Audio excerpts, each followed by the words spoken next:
साथियों, UP TGT का जो एग्जाम 4 जून को हुआ और आउट ऑफ सिलेबस आया आपका पेपर, इसको लेकर के विद्यार्थियों में बहुत आक्रोश रहा और ये बात रही कि चयन बोर्ड तक ये बात आपकी पहुंचाई जाए। और आज ये काम मैंने, मेरी टीम ने और साथ में बहुत सारे शिक्षक थे और उनके साथ और जो अभ्यर्थी थे वो सारे लोग आए और शामिल हुए। और साथियों, ये जो हमारा मतलब आज के लिए जो हमारा एक कह सकते हैं कि हमने ये तय किया था कि हमें आयोग को अवगत कराना चाहिए संवैधानिक तरीके से, तो ये चीज सफल रही। आज हम लोग आयोग गए और आयोग में जो है हमारी हमने अपने जो है ज्ञापन को बिल्कुल बकायदे डिटेल के साथ कि कौन कौन से जो प्रश्न हैं किस क्वेश्चन की सीरीज में वो आउट ऑफ सिलेबस रहे हैं, मतलब एक बहुत लॉजिकल चीज हमने पुट करी, सारी चीजों को बताया। एक जो है मैं ये भी आपको दिखा दूंगा कि हमने क्या ज्ञापन दिया है और क्या उसमें बातें मेंशन करी हैं, वो चीज भी मैं आप सभी को दिखाना चाहूंगा। बहुत सारे अभ्यर्थी भी आए थे और शिक्षक गण भी थे, आप देख ही सकते हैं और आप पहचानते होंगे। तो कई सारे शिक्षक गण और हम सभी लोगों ने मिल करके एक आज प्रयास किया कि शिक्षा सेवा चयन आयोग को इस बात से अवगत कराया जाए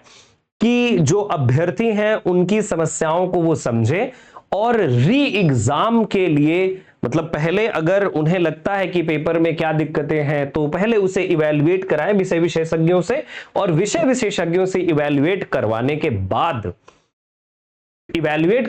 बाद री एग्जाम कराएं। ये बात हमने शिक्षा सेवा चयन आयोग तक पहुंचा दी। हमने जो ज्ञापन दिया है तो वो ज्ञापन आप स्क्रीन में देख सकते हैं, ये ज्ञापन है। अभी मैं आपको पूरा दिखा देता हूं, लेकिन इससे पहले मैं कुछ बातें कहना चाहूंगा। इस बात को मैं बड़े अच्छे से समझ सकता हूं कि आप सभी के बीच में आक्रोश है, आप सभी के बीच में कई सारी बातें हैं कि पेपर आउट ऑफ सिलेबस रहा, जिंदगी तबाह हुई। देखिए, हम कहीं पर भी बैठ करके आजकल जो है टेक्नोलॉजी का जमाना है, कहीं पर भी बैठ करके तुरंत आप चैट जीपीटी यूज करके या तुरंत थंबनेल बना देते हैं, तुरंत कोई इनिशिएटिव क्रिएट कर देते हैं, लिंक क्रिएट कर देते हैं, कोई ग्रुप क्रिएट कर देते हैं या कोई फॉर्म क्रिएट कर देते हैं, या किसी भी मीडियम से किसी भी तरीके से। देखिए, आप सभी शिक्षक गणों और आप सभी अभ्यर्थियों से मेरा इस समय एक निवेदन यह है कि देखिए, ये वो समय है कि जब हमें सार्थक कदम उठाने की जरूरत, हमें अपने मुद्दे की बात करने की जरूरत है, हमें ये बात आयोग तक पहुंचाने की जरूरत थी। तो पहला जो स्टेप था वो पूरा हो चुका है। हमने बहुत संवैधानिक तरीके से, क्योंकि अभी आपको पता ही है कि एस्मा लगा हुआ है यूपी में, किसी भी तरीके का प्रोटेस्ट करना, किसी भी तरीके का प्रदर्शन करना, उस पर रोक है। इवन 5 से ज्यादा लोगों का एक साथ इकट्ठा होना भी मतलब जो है कहीं ना कहीं उल्लंघन है। तो मैं आप सभी को यह बताना चाहूंगा कि जैसे जो प्लानिंग चल रही है, बहुत सारे कैंडिडेट आप में से कर रहे हैं कि हम धरने पर चलेंगे, हम प्रदर्शन करेंगे। देखिए, जो पहला काम करना था, आज जिस तरीके से शिक्षा सेवा चयन आयोग के जो ऑफिशियल्स थे, जो साथी लोग थे, वो खुद कमेंट करके बता सकते हैं कि उन ऑफिशियल्स ने बिना किसी हिंड्रेंस के, जैसे ही मैं पहुंचा तुरंत ही पुलिस प्रशासन आया और भी जो शिक्षक गण थे और अभ्यर्थी गण थे वो सारे लोग आए। तुरंत पुलिस प्रशासन ने तुरंत ही जो है बोर्ड के ऑफिशियल से मुलाकात करवाई, और मुलाकात कराने के बाद जो बात उन्होंने कही वो बड़ी लॉजिकल बात कही कि देखिए, हमें आप पेपर के साथ क्वेश्चन नंबर बता दीजिए कि कौन से वो क्वेश्चन हैं जो आउट ऑफ सिलेबस रहे हैं। और वही काम हमने एग्जैक्ट किया और बहुत मतलब कह सकते हो कि आप बहुत इजीली हमारे ज्ञापन को लिया गया। क्योंकि देखिए, हमने कई प्रदर्शन देखे हैं, आपने देखे हो ना देखे हो, मैं पता नहीं मैं क्या कहूं आपके लिए या ना कहूं, लेकिन हमने कई ऐसे प्रदर्शन देखे हैं कि जब कोई भी बोर्ड का मेंबर, कोई ऑफिशियल आता तक नहीं है, लेकिन इस चीज को बहुत सहज स्वीकार किया गया है। क्योंकि मुझे ऐसा लगता है कि यह बात शायद उन लोगों तक पहुंच चुकी है कि पेपर गड़बड़ दिया गया है, इस बात का आक्रोश, आपकी आवाज वहां तक पहुंच चुकी है। अच्छा, रही बात कि हम अलग अलग तरीके के जो प्लान कर रहे हैं, तो उन प्लानिंग में मैंने पिछले वीडियो में भी आप सभी से डिजिटल कैंपेन के बारे में कहा था कि डिजिटल कैंपेन एक बहुत इंपैक्टफुल तरीका हो सकता है। क्यों? क्योंकि देखिए पूरे उत्तर प्रदेश में कोई कहीं है, माहौल एग्जाम्स का है, जीआईसी प्रवक्ता एग्जाम है, यूजीसी नेट एग्जाम है, पीजीटी के इंटरव्यू हैं, तो कई सारी चीजें भी हैं, लिमिटेशन भी हैं कि कोई वहां से यहां तक ट्रैवल करके आए। और उसके बाद है कि जो धारा 166 और उसके अलावा एस्मा की जैसे आप इस तरीके का प्रदर्शन नहीं कर सकते, तो वो चीजें हैं जो आपको इनसे रोकती हैं। अच्छा, यह बात जरूर की जा सकती है कि जैसे शिक्षक गण आगे आए और शिक्षक गण पहुंच करके जो है अपना ज्ञापन दे। हमने एक दे दिया, अगर कोई और पहुंचना चाहे आयोग तो डेफिनेटली वो पहुंचे दे, क्योंकि आज आयोग में काम जो चल रहा था तो वो अलग अलग जगहों से ओएमआर शीट्स आ रही थी, उनका कलेक्शन चल रहा था। तो अगर कोई शिक्षक आना चाहे, वास्तव में आना चाहे, क्योंकि देखिए कई सारे लोगों की अपनी अपनी लिमिटेशन है कि भाई हम नहीं पहुंच सकते या कुछ और हैं, भाई अलग अलग तरीके की बातें हो सकती है, उसके बारे में मैं कुछ नहीं कहूंगा। देखिए मेरा जो अपना वो था कि मुझे एक स्टैंड लेना चाहिए, वो मैंने लिया है, कोशिश करी है, और आगे क्या होगा उससे भी मैं आपको अवगत कराता रहूंगा। ठीक है। अच्छा, जो मैं ऑनलाइन कैंपेन की बात कर रहा था कि आगे ऑनलाइन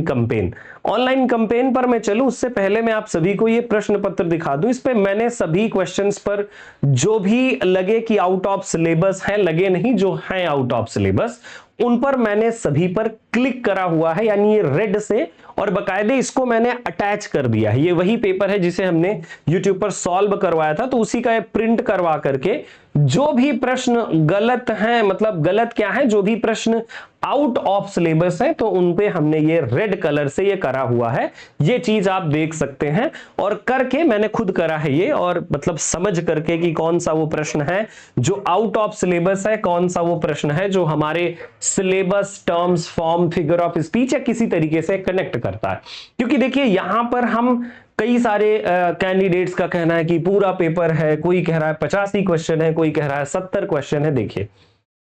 कह देना बहुत आसान होता है, लेकिन जब बात आती है कि एक सही दावा करने की, तो यहां पर हम सही दावे की बात कर रहे हैं कि सही दावा करने की कि पेपर किस तरीके से इन चीजों में आउट रहा है, तो वो चीज मैंने बिल्कुल सही तरीके से फिगर आउट करी हुई है। मान लीजिए कि मैं कह दूं कि 70 क्वेश्चन पर है, और फिर बाद में पता चला कि जिस क्वेश्चन पर हम क्लेम कर रहे हैं वो सिलेबस का है, तो पहला क्वेश्चन देखते ही वो कह देंगे, आयोग के जो भी विषय विशेषज्ञ होंगे वो ये कह देंगे कि भैया इनकी तो डिमांड वैसे ही चल रही है, बिना मतलब कि इनकी डिमांड है, तो कहीं ऐसा ना हो, इसलिए एक बहुत ऐसा अप्रोच किया गया है कि भाई सारी चीजें बहुत सही तरीके से हो, है ना। तो सभी प्रश्नों को मैंने बिल्कुल इसी तरह से रेड मार्क करते हुए, इवन जो ये हमने ज्ञापन दिया हुआ है, तो इस ज्ञापन में भी उन सारी चीजों को यहां पर शामिल किया है। हमने रिक्वेस्ट किया है कि जो आयोग है तो विशेष विशेषज्ञों को बुला करके उसकी समीक्षा कराए कि क्या ये पेपर उसी सिलेबस पर, इवन हमने सिलेबस, पेपर, ये सारी चीजें हमने आयोग को दे दिया है। वैसे उनके पास क्या नहीं है, अगर करना है एक्शन लेना, और इवन ये तक हमने मेंशन किया है कि 2004 में किस तरीके से इस तरह की चीज हुई थी और वो री एग्जाम करवाया गया था, है ना। यहां सारे वो प्रश्न जो हैं वो मेंशन कर दिए गए हैं। इवन हमने सीरीज नंबर, देखिए ये जो प्रश्न पुस्तिका की संख्या है, इसके अलावा ये सारी चीजें हमने मेंशन कर दी हैं, ताकि आयोग देख ले और आयोग पहले अपने विषय विशेषज्ञों को दिखा करके चीजों से संतुष्ट हो ले। और ये देख ही सकते हैं आप लोग कि ये रिसीविंग हमें मिली हुई है, रिसीविंग उन्होंने दिया है। रिसीविंग देते हुए कहा कि हम इस पर जल्दी ही अपडेट करेंगे, और जो भी अपडेट आती है वो अपडेट हम आप तक जरूर पहुंचाएंगे। ठीक है, तो ये बातें सारी हो रही थी। कुल 37 ऐसे क्वेश्चंस थे जो बिल्कुल आउट ऑफ सिलेबस रहे हैं, जिनको किसी भी तरीके से आपकी परीक्षा में शामिल नहीं होना चाहिए था। अच्छा, यहां पर इन परीक्षा के प्रश्नों को डिलीट करके रिजल्ट निकालने की बात नहीं की जा रही है, क्योंकि कई सारे कैंडिडेट्स को यह कंफ्यूजन है। तो ये कंफ्यूजन दूर करते हुए मैं आप सभी को अवगत कराना चाहूंगा कि हमारा निवेदन यह है कि इन प्रश्नों को निकाल करके रिजल्ट ना बनाया जाए, बल्कि परीक्षा दोबारा से कराई जाए और हमारे सिलेबस पर आधारित हो, क्योंकि अभी तक के सारे पैटर्न में सिलेबस आधारित परीक्षा रही है। और इसके साथ साथ देखिए हमने सारी चीजें मेंशन करते हुए, और ये देखिए पूरा का पूरा जो है, जो कैंडिडेट्स वहां पर थे उन सभी कैंडिडेट से उनके सिग्नेचर भी हम लोगों ने ले करके ये पूरा का पूरा बकायदे हमने सबमिट करा हुआ है। ठीक है, इस दूसरे पेज पर भी कई सारे कैंडिडेट्स के सिग्नेचर हैं, तो ये सारी चीजें हमने सबमिट करा हुआ है ताकि आयोग इस पर संज्ञान ले। अब बात आती है देखिए कि अलग अलग तरीके के प्लान करने की। तो देखिए मैं आप सभी को बताना चाहूंगा, संघे शक्ति सर्वदा, अगर आप यूनाइटेड हैं, क्योंकि देखिए कोई भी ग्रुप बना लीजिए, कोई भी शिक्षक हो, मैं हूं या कोई और शिक्षक हो, है ना, वो सभी शिक्षक देखिए एक तरीके की बात और एक ही चीज पर कायम रहेंगे तो बेटर है। मान लीजिए कि कल हम ट्विटर कैंपेन चलाते हैं, तो उस समय ये नहीं कि एक टीचर कुछ और ट्वीट कर रहा है तो दूसरा कुछ और ट्वीट कर रहा है कि नहीं नहीं भाई हम उनका क्यों ट्वीट करेंगे। तो ट्विटर कैंपेन में भी हमें एक ही साथ रहने की जरूरत होगी कि भाई जो एक ट्वीट करेगा उसी को रीट्वीट किया जाएगा। रही बात कि कल जो है कॉकरोच जनता पार्टी का जो है बहुत बड़ा आंदोलन होने वाला है दिल्ली में, तो कुछ लोगों का विचार ये है कि भाई कल जो है वो रखा जाए या वहां तक हम लोग अपनी बात को पहुंचाएं। तो देखिए वो एक अलग मैटर है, ये उत्तर प्रदेश का मैटर है, और उत्तर प्रदेश का अगर मैटर है और आयोग हमारी बातें सुनने को तैयार है, तो मैं आप सभी से निवेदन करूंगा कि उत्तर प्रदेश में हम हैं और आयोग हमारी अगर बात बहुत सहज विनम्रता से सुनने के लिए तैयार है, तो कोई और रेवोल्यूशन कुछ और वैसा करने की जरूरत है नहीं। क्योंकि जब आयोग ने खुद आगे चल करके स्वागत किया कि भाई आप हमें सारी चीजें दीजिए, तो ये एक बहुत बड़ी बात होती है, बहुत बड़ा पॉजिटिव पॉइंट है। मैं इसे कह सकता हूं, जो अभ्यर्थी वहां मौजूद थे, जो शिक्षक गण हमारे साथ थे, वो सब लोग इस बात से अवगत है टोटली, है ना। ठीक है, तो अगर आपको करना है कुछ तो मेल के माध्यम से आप जहां पर भी हैं तो आप मेल कर सकते हैं, पोस्ट भेज सकते हैं, आप खुद आकर के एक एप्लीकेशन भी, जिस तरीके का ये एप्लीकेशन है उसी तरीके का ज्ञापन आप दे सकते हैं, एप्लीकेशन दे सकते हैं कि भाई ऐसी ऐसी विसंगति हुई है और हम इसमें सुधार चाहते हैं। ठीक है, तो वो चीज बिल्कुल करी जा सकती है। कोई शिक्षक भी जैसे मल्टीपल पहुंचेंगी तो हो सकता है कि एक ज्यादा इंपैक्ट क्रिएट हो, वैसे हमने आज किया, अगर आप आगे करते हैं तो हो सकता है और अच्छा इंपैक्ट क्रिएट हो। तो ये एक अप्रोच बहुत बेटर होगा मेरे हिसाब से। अब रही बात इस सब के बाद ट्विटर कैंपेन की, तो अब ट्विटर की अगर मैं बात करूं तो कल तो देखो कॉकरोच जनता पार्टी, वहां पर हम ट्रेंड नहीं करवा पाएंगे कल की डेट में, तो कल तो ये चीज मुश्किल है। फिर परसों है आपका रविवार, क्योंकि आज फ्राइडे, कल सैटरडे है, फिर संडे है, और मंडे को आपका जो है जो शिक्षा सेवा चयन आयोग है वहां के काम फिर शुरू होंगे, क्योंकि ऑफ हो जाएगा। तो फिर चीजों पर आप पहुंच करके आप अपने जो भी मतलब आप चीजें पहुंचाना चाहते हैं, एप्लीकेशन देना चाहते हैं, वहां पहुंच करके ये सारी चीजें आप कर सकते हैं। ठीक है, अच्छा, इसे वाइडली और करने के लिए आप लोगों से मैंने कहा भी था कि जो भी कैंडिडेट है, तो कैंडिडेट्स जैसे वीडियोज हैं उनको मल्टीपल शेयर करें, या फिर आप खुद भी जैसे जहां पर अलग अलग सोशल मीडिया प्लेटफॉर्म्स पर हैं तो वहां पर भी आप अपनी बात को रख सकते हैं। आयोग पर तक पहुंचेगी ये बात डेफिनेटली, है ना, क्योंकि बहुत सारे अभ्यर्थी हैं जो काफी परेशान हैं, पैनिक है इस चीज को लेकर के, तो आप अपने जेन्युइन चीजों को शेयर भी कर सकते हैं, तो वहां से भी काफी कुछ इंपैक्ट बनता है। ठीक है, तो साथियों ये जो सारी चीजें हमने करी, ये जो अप्रोच किया, इस सब से मुझे ऐसा लगता है कि देखिए कुछ ना कुछ तो आएगा ही रिप्लाई। क्या रिप्लाई आता है उस चीज को हम लोग देखते हैं, समझेंगे। आयोग में फिर से जाऊंगा और आप सभी के साथ मैं हमेशा खड़ा हूं, ये बात आप जान लीजिए। ये जितनी परीक्षा आपकी है उतनी ही परीक्षा ये मेरी भी है, क्योंकि देखिए आप शिक्षक बनने के कदम में हैं और आपने मतलब एक सहारा मुझे माना है कि मैं आप सबके साथ 2 कदम चलूं। आपको मान लीजिए कि 100 कदम चलने हैं, तो उन 100 कदमों में 98 जो कदम है वो आपके हैं और 2 कदम मेरे हैं, तो उन 2 कदमों में मैं चाहता हूं कि मैं आपके साथ चलूं। तो जितनी परीक्षा ये आपकी है उतनी ही ये मेरी परीक्षा है, और इतनी ही ये परीक्षा और भी हमारे शिक्षक गणों की है। जो भी टीचर हैं यूट्यूब प्लेटफॉर्म पर, ऑनलाइन ऑफलाइन प्लेटफॉर्म पर, उन सभी टीचर्स की भी ये उतनी ही परीक्षा है और उन सभी टीचर्स को स्टूडेंट्स के लिए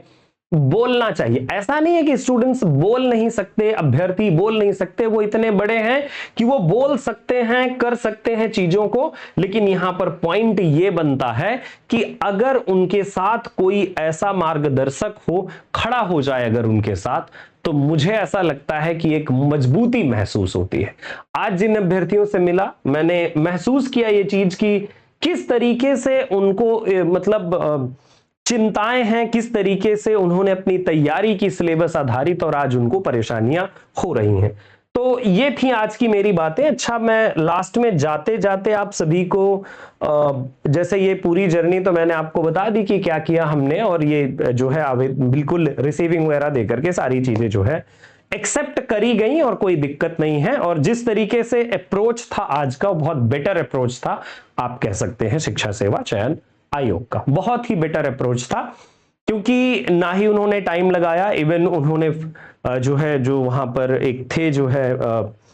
पुलिस से थे, तो उन्होंने बुलाया फोन करके मुझे और कहा कि आप अपना ज्ञापन दीजिए, और मुलाकात भी करवाई। और एक बार नहीं, 2 बार जो है मेरी मुलाकात हुई इनसे, जो आपके बोर्ड के ऑफिशियल हैं, इनसे 2 बार हमारी, पहले तो जो है एप्लीकेशन लिखने से पहले, और बाद में इन्होंने कहा कि आप क्या क्या कीजिए, क्या चीजें पॉइंट आउट कीजिए। तो ये बड़ा एक अच्छा अप्रोच लगा मुझे, और मुझे ये लगा कि भाई नहीं, कहीं ना कहीं चयन बोर्ड विद्यार्थियों के कंसर्न को लेकर के जो है शिक्षा सेवा आयोग आगे है ना। तो अब बात आती है ट्विटर कैंपेन की। तो देखो, मेरे ओपिनियन में या तो कल नहीं, क्योंकि कल तो आपका ट्विटर भर जाएगा, और वो उसमें से देख ही रहे हैं आप लोग, प्रोटेस्ट जो है कॉकरोच जनता पार्टी वाला, तो वो हो गया। उसके बाद अगर मैं बात करूं तो संडे का दिन बचता है, या तो फिर मंडे का। मैं चाहूंगा कि आप सभी लोग कमेंट बॉक्स में जरूर बताएं ये बात कि संडे को बेटर होगा या फिर मंडे को। लेकिन मैं चाहता हूं कि हम सुबह के 10 बजे एक बार ट्विटर पर सारे लोग, सभी लोग तब तक अपने अकाउंट बना लीजिए, और एक बार जो है ये आवाज उत्तर प्रदेश सरकार तक हम संवैधानिक रूप से और बहुत सही तरीके से पहुंचाना चाहते हैं कि हमारे साथ जो ये अन्याय हुआ है, जो ये पेपर हुआ, ये पेपर किस तरीके की विसंगतियों वाला था, और हमारी बात जो है उत्तर प्रदेश सरकार तक पहुंचे, और इसे हम ट्विटर के साथ बेहतर कर सकते हैं। कारण यह भी है कि जो ट्विटर हैंडल है जो है इसका शिक्षा सेवा चयन आयोग का, तो वो ट्विटर हैंडल पर भी हम उन्हें कम से कम एटलीस्ट, देखिए ये है इनका हैंडल, सो ये, और अगर आप इंस्टा वगैरह पर कुछ बनाते हैं तो ये जो है इनका ये जो है मेंशन इनको करना बिल्कुल मत भूलिएगा। तो ये एक बेटर अप्रोच होगा हमारा। बाकी आपकी क्या राय है इस सब पूरे मैटर पर, और जितनी कोशिश हो सकेगी मुझसे, तो मैं बिल्कुल पूरी कोशिश करूंगा, आप सबके साथ हमेशा हूं मैं, और आगे भी रहूंगा। और आप बाकी शिक्षक गण भी हैं, बाकी शिक्षक गण भी आपके साथ हैं बिल्कुल। और मतलब परेशानियां डेफिनेटली हुई हैं, अगर हम इसमें कामयाब होते हैं कि री एग्जाम होता है, तो ये आपके लिए बढ़िया ही अप्रोच होगा, बहुत ही बढ़िया होगा। और कोशिश होगी हमारी कि चयन आयोग इन चीजों को देखे और समझे। तो अगर आप बनाते हैं ना, तो ये जरूर मेंशन करिएगा, ठीक है, इस बात का स्पेशल ध्यान रखें। आप सभी को बहुत बहुत धन्यवाद लिटरेचर लवर्स के साथ ट्यून रहने के लिए। बाकी अगर आपकी कोई शंका, कोई मतलब इंक्वायरी हो, तो कमेंट बॉक्स में जरूर डालिएगा, और ट्विटर के लिए बेटर संडे या फिर मंडे, ठीक है। बाकी अगले वीडियो के साथ मैं आपके साथ फिर से हाजिर होऊंगा, तब तक के लिए नमस्कार, अपना ख्याल रखिएगा।